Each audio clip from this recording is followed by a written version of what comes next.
I think Indiana has the fewest questions on their team right now. They're inside of the top 10. They hold their destiny in their own hands. This fan base is going to be electric. I think this environment could be one of the best environments in college football. You fire Brian Kelly and your next game is on the road against Bama in Tuscaloosa. Well, good luck. Touchdown. These fans are the best in the country. A day like today is why we love college football.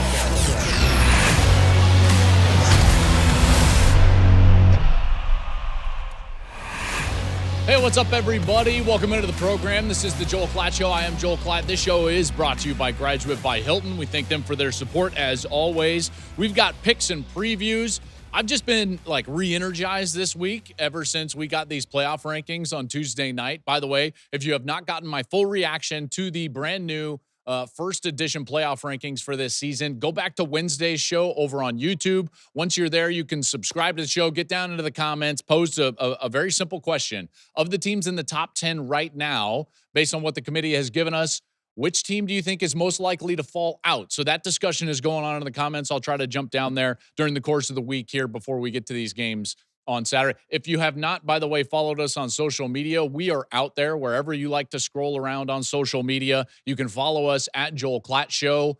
Anywhere out there on social media, you can get our content in shorter forms during the course of this November stretch run as we get towards the playoffs. Like I said on Wednesday's show, this feels like the de facto second start of the year. Once we get these rankings and now we kind of feel what's real, what's going on around the country, which teams are playing these massive games to get themselves back into playoff position, retain playoff position. This expanded playoff now in our second year, it's been great for the sport.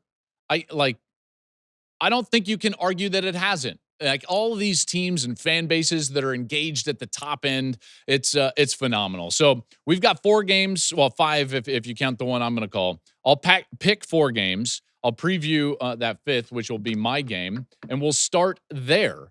Indiana at Penn State. Indiana, number 2 team in the country for Curt Cignetti, traveling to Penn State. I will be there with Gus and Jenny. That's the Big Noon Saturday game. Big Noon kickoff, our pregame show will be at Iowa, and they'll be getting all set for that Oregon-Iowa matchup later in the day on CBS. But we will be in State College, Gus, Jenny, and I calling this Indiana-Penn State game following this incredible story of Indiana football. They continue to rise, and candidly, I know that there was some, wringing of hands, if you will, on the other network about the rankings and specifically, A&M behind both of these Big Ten teams, but deservedly so.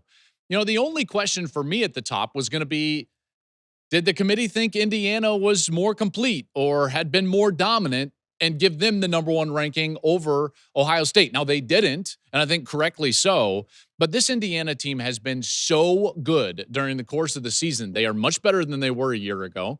This is not a flash in the pan. They are good almost everywhere on that football team, and now what they're going to have to battle are 2 things, injuries and complacency. Now, I don't think complacency is going to be a factor because I know, having talked with Curt Cignetti enough over the last couple of years, that this guy is so uniquely and specifically focused on process on the day-to-day that this team is going to be uniquely and specifically focused on the process of day-to-day. That's what makes them so good. And now they go on the road to face this Penn State team that is reeling. Penn State playing their first home game since James Franklin was relieved of his duties. So back in their home stadium, I'm hoping, and I know that this will be the case because I think the Penn State fan base is an incredible fan base. I'm hoping that they come out and continue to support these guys, these kids that in a lot of ways, some of them in a lot of cases have been there 3, 4, some of them 5 years and given their entire college career to this program. And obviously now just fighting for some bit of a postseason game in the form of a bowl game. But Penn State, after facing number 1 Ohio State last week, now they get number 2 Indiana. So certainly a gauntlet here in the last couple of games. Hoosiers are rolling. I don't know how many of you watched that game against Maryland. And I know Maryland, there's the September version of Maryland, and then there's this version of Maryland that we get in October and November, and it's not quite the same. But, man, it was dominant. Indiana has been totally dominant almost in every game, maybe save for that game in Kinnick Stadium against Iowa earlier in the year. They are good at everything. They've got a Heisman caliber quarterback in Fernando Mendoza. He's as efficient with the football as anybody in the country. They can run it as well as anybody in the country. In fact, would it shock you to know that Indiana is the second best rushing attack in the Power Four? I mean, this team can run the rock. 5 300-yard games on the ground, and they're committed to it. It allows them to be complementary, protect the defense that right now is in the top 10 in college football. This is an excellent football team. Fundamentally sound. Every time that I cover an Indiana game, the opposing coaching staff raves about the soundness of Indiana all around. Complete team, well coached, do everything well. That's what Penn State is facing. Now, I did mention injury concerns, and there are a couple, and to a couple of guys that are really key factors for Indiana. Wide receiver Elijah Surratt, who's going to be in the running for the Blitnikoff Award. He was banged up against Maryland with a hamstring injury, did not finish that game. And then Aiden Fisher, which is really the key cog in that defense, is battling a knee injury. He hurt that one against UCLA, did not play against Maryland. Now, I've been told that was somewhat precautionary. So I think that they're hoping that he's just fine moving forward, but they will absolutely need him. You know, maybe not this game specifically, but down the stretch, if they want to win the Big Ten, if they want to make a strong push in the playoff and contend for a national championship, both of those guys, Elijah Surratt on offense, Aiden Fisher on defense, they've got to be healthy. They are such key pieces to what Indiana tries to do on both sides of the ball. So just food for thought there as we watch this game. Now, for Penn State, obviously it's gone off the rails, obviously. There were some bright spots in the first half against Ohio State. 17-14 going in at half. They ran the football decent in that first half. I thought Katron Allen and Nick Singleton did some really good things, in particular when they got into space and on the edge against Ohio State. They need to lean into that heavily, even though Indiana's defense is quality against the run. They need to lean into that run game because their backup quarterback, obviously in for the injured Drew Aller, Ethan Grunkemeyer, is a guy that's, baptism by fire right now. This will be his third start in college football. Here were his first two starts. At Iowa, a top 10 defense in Kinnick Stadium. Sorry, that's a terrible debut to try to get out there and play well. Then he's got to go to the unquestioned best team in America and best defense in America in the shoe and face Ohio State. And now, what does he get? Oh, the number 2 team in the country, Indiana. Now, granted, it's in his home stadium, but this is a top 10 defense all day long. All day long. All 3 of those top 10 defenses, he's just drinking out of a fire hose right now, which is why Penn State must lean into the run game. I thought that they got away from the run game too early in the third quarter. I get it. Ohio State started making a run a little bit right there, but you can't make this a one-dimensional offense if you're Penn State. Grunkemeyer right now is completing 62% of his passes. He has thrown a touchdown, but he has thrown 3 picks on the year. He can't turn it over. He's going to have to play a clean game, blah, blah, blah, all the coach speak. How do you do that? Run the rock. Got to run the rock right at that defense. Now, it would help them tremendously if Aiden Fisher doesn't play for Indiana, because when he is in the middle of that defense at middle linebacker, they're a different unit. And certainly that would help Penn State if Fisher doesn't play in this game. We'll see his status later in the week. Lean on that run game. Got to get that done. If they can do that, maybe they can remain close in this game. The difficulty is just the efficiency and explosiveness of this Indiana team. If you look at the margins of victory, Indiana is the best team in the country. Like, they take care of business as well as anybody out there. And candidly, if you're looking at just question marks, concerns with some of these top teams in the country, I think Indiana has the fewest questions on their team right now. If you're looking at Ohio State, I think you still question their run game just a little bit. They did give up some run game from the defensive side as well. So is there a team, last game of the year, that's just going to line up and try to run the football at them? So that's a question, maybe borderline concern for Ohio State, who's number 1. But for Indiana, there really isn't that element. They've been on the road and been tested on the road at Oregon. They've been on the road at Iowa. Now they've got to go on the road to Penn State. They have handled the environment. They've got a quarterback that the environment has not been too big for Fernando Mendoza, which is what puts him firmly in that Heisman Trophy race. So that's Indiana-Penn State again, big noon Saturday. Gus, Jenny, and I will be there with the call live from State College. Okay, let's get elsewhere in that Big Ten. Big matchup, Oregon and Iowa. I told you guys all year long that the committee was going to value the middle of the Big Ten more so than the AP has valued the middle of the Big Ten, and that absolutely played out. Iowa ranked number 20 in the country, and they're coming in, and they're going to face number 9 Oregon. Now, Oregon is a 6.5-point favorite here on the road, and I'm just telling you, this is a dangerous game for Oregon, a dangerous game. And it's not just because, Iowa always plays well at home. No. But this specific Iowa team has gotten better and better and better in the specific areas that they need to get better, namely the offensive line. Now, granted, they still don't throw the football almost at all and with almost zero efficiency, but it's still Iowa. They're going to play this complementary style of ball. They're going to play great defense. They're going to run it. They're going to shrink the game. And then if you make one mistake, they capitalize. And that's the fear if you're an Oregon fan. The weather, obviously, or also is going to be, I think, a huge factor in this game. Now, granted, Oregon is not foreign to rain. Now, the cold rain, which could turn to sleet by the end of the game, that's something. And here's the other part about this, is that Iowa feasts on turnovers, and specifically running this heavy zone defensive scheme under Phil Parker that has been so good for so long, a decade and more. You look at this game and it's like one tipped pass, tipped, overthrow, boom, turnover, short field. Because how does Iowa score with basically no passing game? Well, you've got to create opportunities for your offense, and you do that through making plays on special teams or on defense, and that's exactly what they do. Now you mix in that weather factor, and the ball slips out here. Maybe there's a muff punt there. All of a sudden there's an overthrow, and boom, Iowa's got a short field. They're up, and now all of a sudden you're under some serious duress if you're Oregon. Oregon has a terribly tough slate down the stretch here in November, this one being one of them, obvious. This game, by the way, because of that weather, because of the style that Iowa plays, the over-under for this game is 41.5. That's the lowest of the weekend in college football. Dante Moore is going to have to play very clean, very clean. Get back to that Dante Moore that we saw early in the season when he was very efficient, the ball was out on time, and he was accurate with it. Because if he's not, there's going to be a chance for Iowa to get their hands on the football. Fortunately for Oregon, in particular in a game that could be this style, and in specifically with the weather, the Ducks can run it with a deep backfield.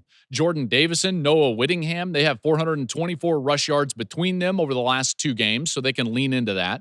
They are going against a top 10 run defense in Iowa, heavy zone, eyes in the backfield. That's what you're going to get, maintaining their layers of defense. Now, I alluded to this. How does Iowa score points? They have to create points with units that are not the offense. Short fields, turnovers, special teams plays. That's the MO, the blueprint for Iowa, and they generally do it really well. That offensive line has looked really good over the last couple of weeks. Gronowski is a huge run threat, obviously at quarterback, and that's one thing that Oregon maybe is a weakness for them. These two teams both lost at home to Indiana. The Hawkeyes played them better than Oregon did. They were tied with under 2 minutes in that game in this stadium, Kinnick Stadium. So Iowa 6.5. What do we do with that after everything that I just said? Well, you know what? You take the points.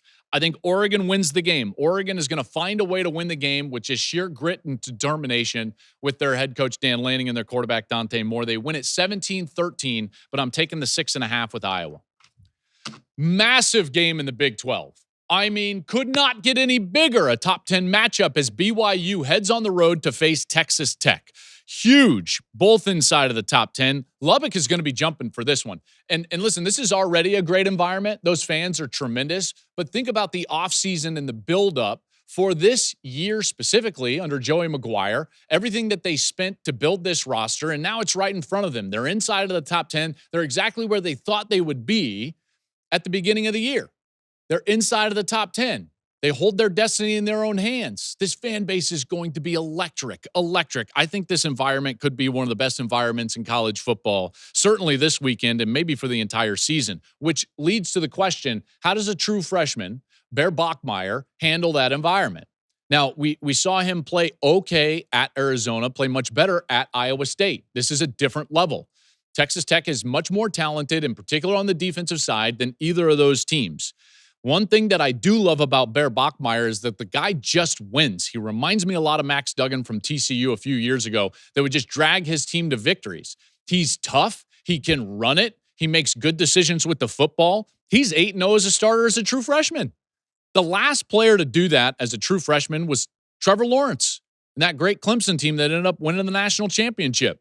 He is going against a Texas Tech defense that I think is one of the better defenses in the country. They have David Bailey at defensive end. He leads the country in sacks. On the other side, defensive end Romello Height has been outstanding. Those two guys will have Bachmeier in their sights. They have Lee Hunter in the middle, the defensive lineman. He's 330 pounds. And then Jacob Rodriguez at linebacker. I think Jacob Rodriguez could win the Buckus Award if they don't give it to Arvell Reese. You know, like he's been tremendous, a turnover machine. And so, again, this defense is a different animal for Bear Bachmeier than maybe he's faced before. BYU should get LJ Martin back. He left the last game with an upper body injury. And then you've got this Tech offense that I think has a lot of answers. They've been able to run it with Cameron Dickey and Jacoby Williams. Baron Morton is back. He's healthy. If he stays on the field, that's a potent passing game. Injury concerns for BYU. Their leader in sacks, linebacker Jack Kelly, he's up in the air with a shoulder injury. So I think Texas Tech wins this game. The environment, facing a true freshman, the entire hype of the offseason leads Texas Tech to a win. Now, they're favored by 10.5. That's a big number.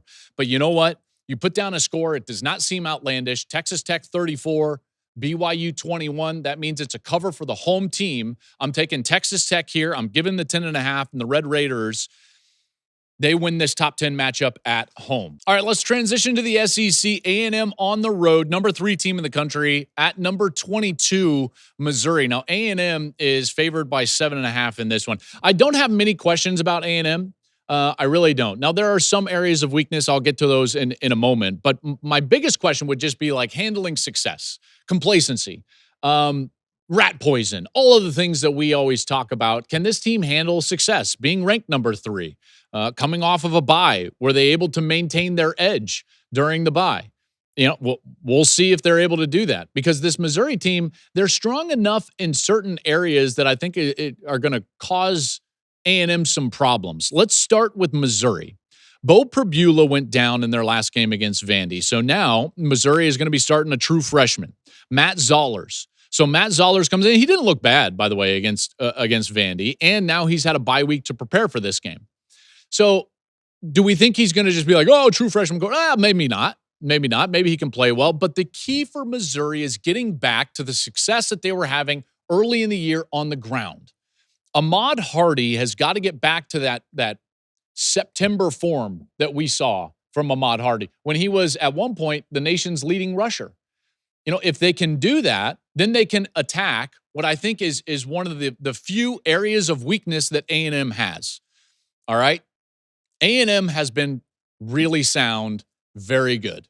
Very good. Love this team.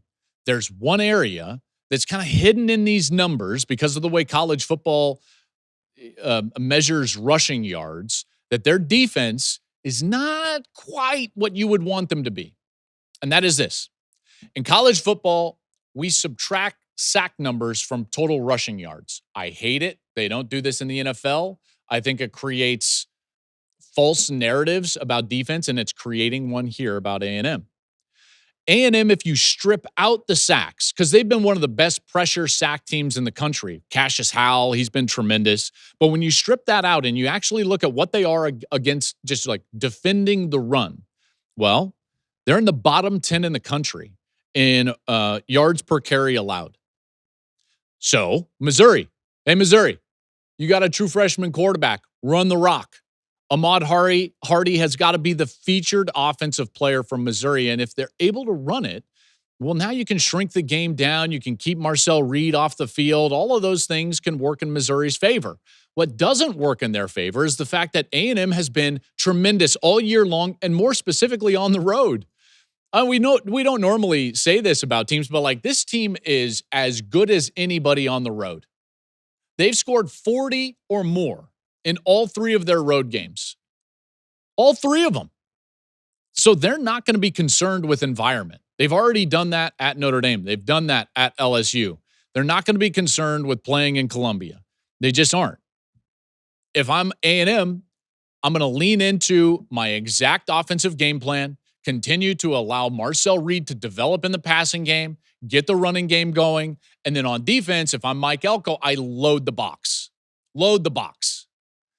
You got a true freshman quarterback, and the one area where Missouri could attack you is running the football, force the game on the quarterback. If I'm Mike Elko, that's what I'm doing. I wish I could just see one possession of this game before actually picking it, because I'm gonna know exactly what the final score is going to be based on how A&M comes out structurally on defense in the first series. If they're forcing the game onto the quarterback, putting him in long yardage situations, allowing Cassius Howell to rush the quarterback, then this is A&M in a landslide. But without being able to look at that, you've got to look at, okay, well, what do we think is going to happen? Well, even if Missouri shrinks the game down and A&M can't get to 40 on the road for the fourth time in 4 road games, let's just say 28. That's a massive decline, by the way. That's, I think, being very conservative. Now you've got a Missouri offense with a true freshman at quarterback that might be one-dimensional, and specifically against that A&M defense, how do they attack it? Do they get to 20? See, I like 28-20. Which means A&M covers this 7.5 on the road. So I like A&M in this ball game, 28-20. They cover the 7.5. Marcel Reed, Mike Elko, Cassius Howell, they continue to roll. I really like this team getting to the SEC championship game, and I can't wait until they play Texas that last week of the season. I think that's going to be for a potential Texas playoff berth, but we'll see. We'll see what Texas does at Georgia. So that's that A&M and Missouri game. LSU with a brand new coach at Alabama. How's this? You fire Brian Kelly and your next game is on the road against Bama in Tuscaloosa. All right. Well, good luck. Bama is favored by 9.5 in this one. Both teams are off of a bye. That's going to be good for Alabama because they've been on this incredible run through the middle of their schedule. They're being ranked teams after ranked teams. Meanwhile, the LSU defense has not looked anything like they did early in the year. Once they lost Whit Weeks, the last couple of games with an ankle injury, they have not been the same. He's still questionable for this game. And do we really trust LSU's offense? I get it. Like, Bama's not perfect, but they're better than LSU. LSU stinks, guys. Like, I don't know how else to put it. They're not a good football team. That's why Brian Kelly was fired. And I don't believe they're going to go on the road and all of a sudden stun Alabama. There's been no evidence that all of a sudden they're going to get this together. Meanwhile, the evidence suggests that Bama will continue to play well. They've gotten better in areas of weakness. They continue to be great in areas of strength, namely throwing the football. Ty Simpson has been tremendous. LSU is going to have to pressure him. That's the only way you slow down that offense. They have 1 or fewer sacks in 3 of the last 4 games. Defense just not the same. I don't want anything to do with LSU right now. I can't take the points. I can't tell myself that they're going to be artificially motivated in this ball game. So I've got Bama winning this game 31-20. Bama covers the 9.5, and they continue their run in the SEC, which has been incredibly impressive after that first game where they lost to Florida State. I think Bama wins. I like Bama to still go to the SEC championship game. I think that they beat LSU at home 31-20. Ty Simpson with a big day on that struggling LSU defense. Let's recap the picks here really quickly. Listen, I do think it's going to be a good day of college football. I know that the slate is a little light, but that always means that we're going to have great games. So here are the picks that we've got for week 11. I like Iowa getting 6.5, Oregon to win. That's going to be a sloppy, low-scoring game. Texas Tech, I think, wins it in an emotional, charged-up environment at home. They cover the 10.5 and beat BYU. I like A&M on the road. Remember, this team scores 40 or more in every road game that they've played. Even if they don't play great offensively, they get to 28. 28-20, A&M covers the 7.5, and Bama at home over a really poor LSU team that is not playing quality defense and not rushing the quarterback. I like Alabama to cover the 9.5 there. Listen, thank you for watching here on FS1 as well as on the YouTube channel. Subscribe to the show, please. We would love that if you did that. Jump down into the comments. Follow us on social media at Joel Klatt Show. Gus, Jenny, and I will be live in State College as Penn State hosts the number 2 team in the country, Indiana. That game is coming up at noon. And for everyone else, enjoy the weekend of college football.